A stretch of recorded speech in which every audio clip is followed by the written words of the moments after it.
Welcome to Luca and Miguel. Enjoy the video. You begin by opening the App Store and tapping your profile icon. This places you directly into account controls. Tap your name or Apple ID to reveal purchase history because you need to locate the charge to cancel it. Once done, scan the list to find the app or subscription charge and tap it to see details so you know exactly which transaction to dispute. Make sure your Apple ID is the one used for purchase. That prevents wasting time on the wrong account.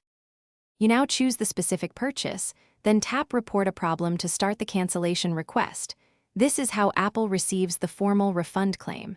Describe clearly why you want a refund, accidental purchase, unauthorized charge, or faulty app, and add dates or order numbers to speed approval. Once done, submit the form and note the confirmation email. Apple often asks follow-up questions, so check your inbox. Make sure to monitor the request status in your Apple ID purchase history for updates. Complete the process by monitoring your email for a refund confirmation and checking the purchase history for status changes. This confirms the cancellation and any credit timeline. If your request is denied, escalate quickly.